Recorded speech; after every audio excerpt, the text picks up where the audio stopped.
Hello, everybody. My name is Aud, and welcome back to Aud Narrations. Today, we're reading a curious story about a girl whose friend confessed she slept with a guy after insisting OP and him should date for months. They write, it's a throwaway account for obvious reasons. My best friend, let's call her D, and she's 24 female, has been insisting for months I should give this guy, 25 male, that we are both friends with, a chance romantically, as she and everyone else in our friendship group think we should date. To be clear and totally honest, I, 24 female, want an honest opinion on this. I do not have or have had a crush on this guy. We are long-term platonic friends.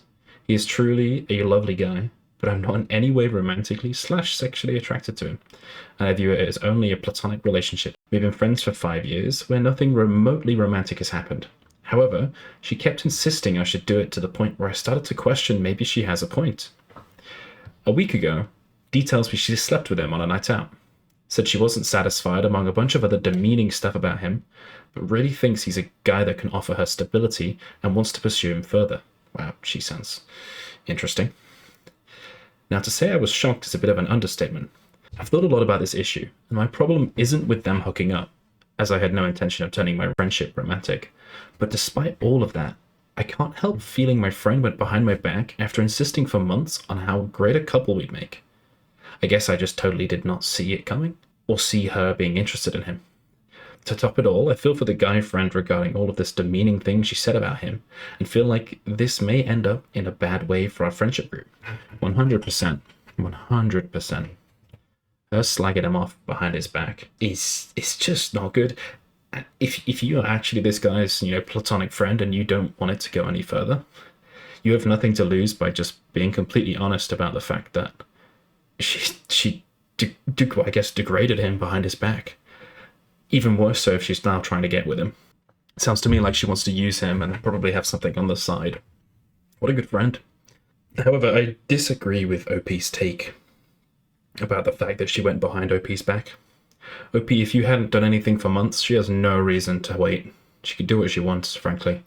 She was encouraging you because maybe she had a secret crush on him, but saw that you two had chemistry, and then when it didn't go anywhere,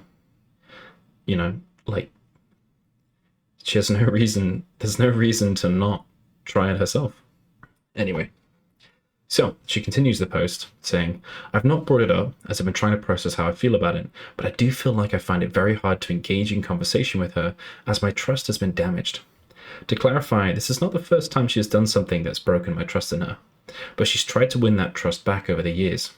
I have since distanced myself from this friend, as I found it hard to communicate with her and have a generic conversation when my trust is damaged, and keep thinking of what else she's been telling me and then done the opposite behind my back.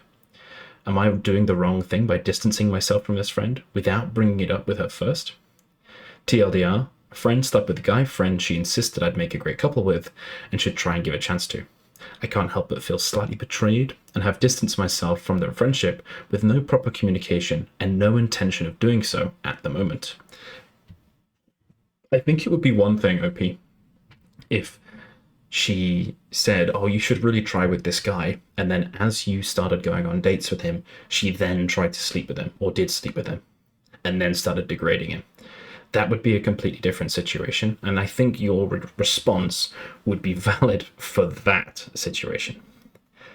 But if there's been absolutely nothing for months, from either side, or both sides, which is what it sounds like from here, there's no reason that she had to abstain, I guess. Someone's left a comment saying, she was clearly projecting.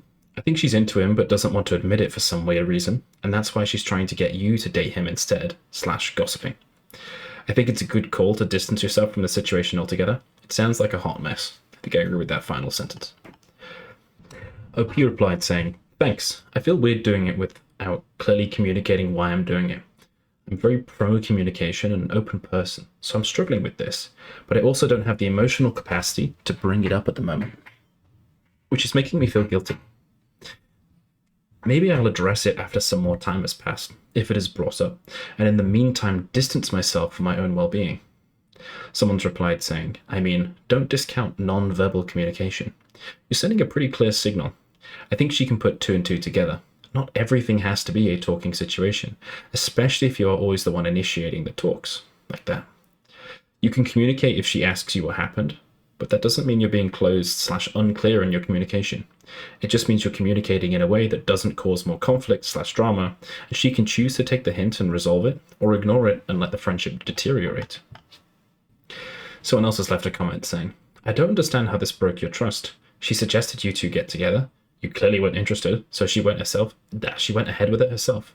It seems pretty normal and straightforward on that regard. The stuff she said about him might be a different story, but it's tough to say without any examples.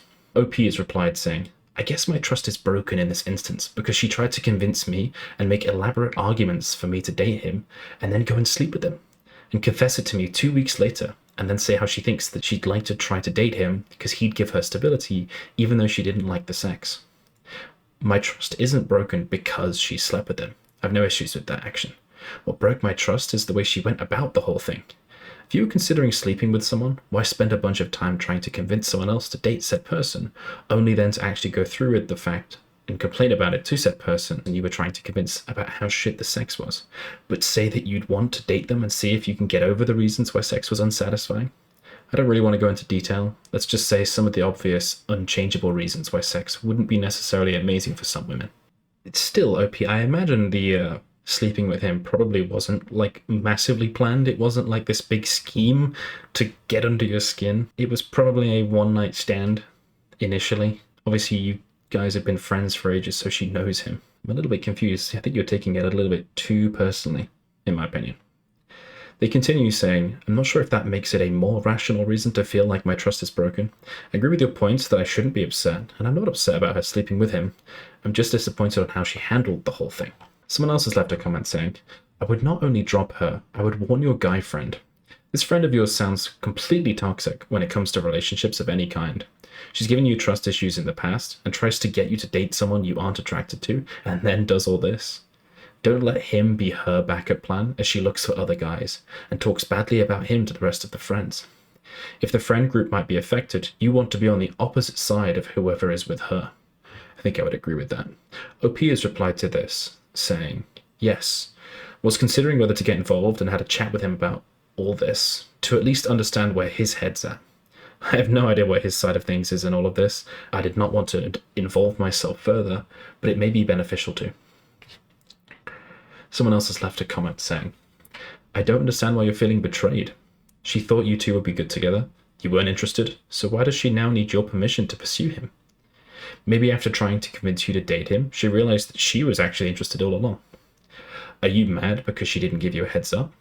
Would you have told her to back off, even though you aren't interested? I really don't understand why she has broken your trust, considering that you weren't interested. I think I would have to agree with that. Someone else has left a comment saying, I mean, she obviously was pushing for you to date him because at the time she saw him as being the peak of whatever she likes in a guy or thinks a guy should be. In that sense, she really wanted the best for you. So when you kept rejecting the guy she probably had some kind of crush on, she probably had a tiny bit of resentment about it. Like if someone says they hate our favorite actor or favorite food or whatever, you feel like you kind of need to defend it. But at the same time, if you aren't going to eat the hot chocolate sundae and kept insisting to her that you weren't going to, why shouldn't she? Oh, but now it sort of turns out that you were thinking about eating the sundae after all, because you feel betrayed that she ate it before you could, even though you said you weren't going to. Your friend is immature, but so are you. Neither of you are very in touch with whatever you really want, and it's understandable at your ages. But I don't think she was a bad friend to you. She did not go behind your back because you were the one who said you weren't going to date him. She simply changed her mind about dating him herself. That isn't something that requires a recheck-in with you if you've repeatedly said you don't want him. I know you think you are the better communicator, but I don't think you are, because you seem to think you communicated something different than, I don't care about this man romantically, he's up for grabs. However, she sounds like she's really taken some toxic advice somewhere, with all that talking about not being satisfied with this guy in bed, or personality-wise, but still wanting him for stability. That's like the girl version of red pill behavior. I think I would have to agree with that final sentence. To be fair, this person's made a few good points. Someone else has left a comment saying, please warn him. He deserves to know he's being used for his stability instead of finding out 5, 10, or 20 years later. OP's replied saying, "You're right. I don't know whether he's seeing it as something serious or what he's thinking, as I have not involved myself further into this issue other than the conversations with my girlfriend. But I have been considering at least getting an understanding of what he wants out of it to determine whether a gentle warning should be given." But yeah, difficult situation, OP. Personally, I think you've taken it a little bit too personally, I guess. And that you gave your friend a very clear message that you aren't interested. And so, in my opinion, he was up for grabs. However, I completely agree on the other points that her slagging him off behind his back is definitely weird behavior, and that he probably should be made aware of this. You've got to think, if she's going to do that about a guy that she was singing songs of praise about, I wonder what she says about you behind your back. Food for thought. So, what do you think OP should do? What would you do in OP's shoes? Let me know in the comments. Alrighty, we'll have to leave that there. Thank you very much for listening, and I'll see you in the next one. Bye-bye.